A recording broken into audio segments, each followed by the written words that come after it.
Hi guys, Killer J here. Hey guys, Perfect Welch here. Yes, and Retro Gears is back, and today's review is Terminator 2, the arcade game.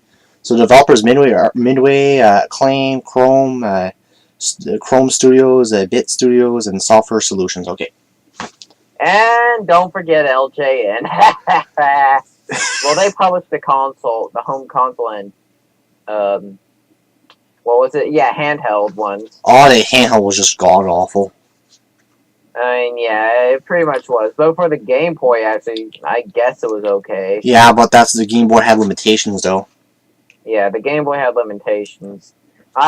Personally, I preferred the Game Gear over the Game Boy and Game Boy Color, not Advance. Yeah. So yeah, let's get into the review. First thing we want to talk about this game. This game utilized the Sega Genesis Minister Light Gun and the Super Nintendo Super Scope. It was one of the many games, one of the shoot 'em ups or shooters that used them, and it also used the Sega Genesis and Super Nintendo mouse. Yeah. They also used. It was also based on the movie Terminator 2 with John Connor and Arnold, and that they're one of the best Terminator movies out there. Or the best. I mean, it's really a horse race between the sequel and the first one. But me personally, I prefer the sequel because the original was just such a great movie, but the sequel did everything that it did great and did it much, much better. Yeah. There's single player and multiplayer in this game too. Yeah, there's single player, multiplayer. I mean, it's just a really fun game. Just shooting down Terminators. I like the gold ones. It's really one of the unique games where you like shoot, one of the unique shoot 'em ups or whatever you call them. One of the unique light gun games because you actually get bosses. Well, that's good. I actually like the gold Terminators. They're pretty cool too. Yeah. I wasn't aware that they made Terminators in gold, but it was nice though. It looked cool too. And honestly, let's be honest, this was probably the very first good Terminator game before we had Terminator on Sega CD. Yep. Yeah. So it's basically the story of the game falls in line with the same plot as the movie, with John Connor trying to save his mother Sarah from the T-1000, and that they're on hellbent killing them both, basically. Something along those lines. Yeah. But the Terminator comes and saves them and, helps them out and pretty much is the one who defeats him once and for all. Yeah. Actually, the game's not that bad. I actually had some fun with it there. But it's really fun.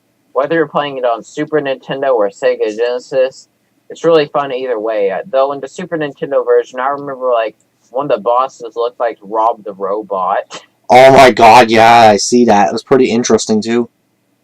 Really badass there. Mm-hmm. So, what I liked about it, the game was good, the gameplay was pretty cool, and overall, the Terminator game is one of the best Terminator games, along with the Sega CD one. Yes, I would honestly go as far as putting it as the second best Terminator game, the one on SNES and Genesis, and arcade. I mean, if you want the true experience, go. If you can buy arcade machines somehow, which you can, go buy one, or get it on the main emulator where you can play arcade games.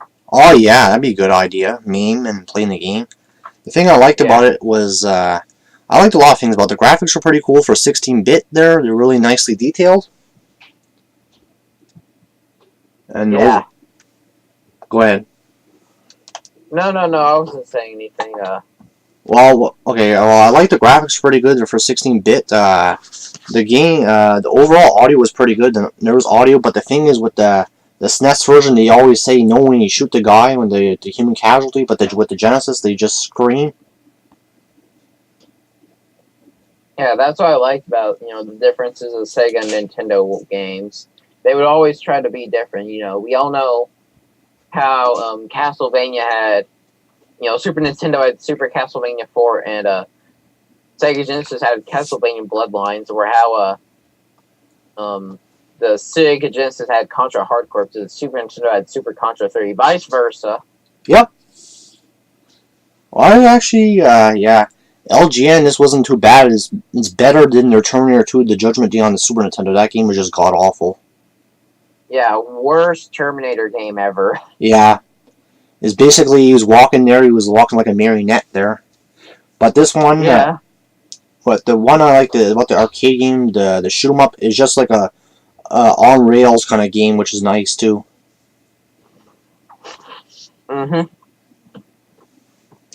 What other things do you like about the one on the SNES? I like the action. I mean, I like the constant action. You just get so much action. Like, yeah, I got you down. I got you down. I got all these Terminators down. Don't think I can't take you down next. That's pretty good. It's pretty good shit, man. Pretty good. So yes, this is Retro Gamers, and me and my buddy Mr. Perfect Welch is doing a review, and it's nice for us to do a review again. It's been a little while there, but we're here anyway, so. Yeah, and thanks for having me on, Jordan. No problem. And I think about us doing more retro style reviews and the other people doing it too there. Yeah. So what rating you want to give this game out of? I'd probably say a 4.5 out of 10. Okay. Not perfect, because I mean the rail shooting games aren't the best kind of games in the world, but it did have some unique features for a time. Like I almost forgot to mention this, and like I think both the Super Nintendo and Sega Genesis version had this, but you could shoot a certain spot and you could get like health items, ammo, vice versa. That's good. I like that. That's pretty nice. So I got to give it a 4.5 for really being an innovative rail shooter for the time. Yeah, I'll give it like a 5 maybe. But I'll give it a 5 for now. There, 5 out of 10 is good enough for the game. Just to be fair. It's not the worst thing I played, but it's had some good ideas in it. So. So this is Killer J here. This is Perfect Welch. See you guys next time. Signing out. Later.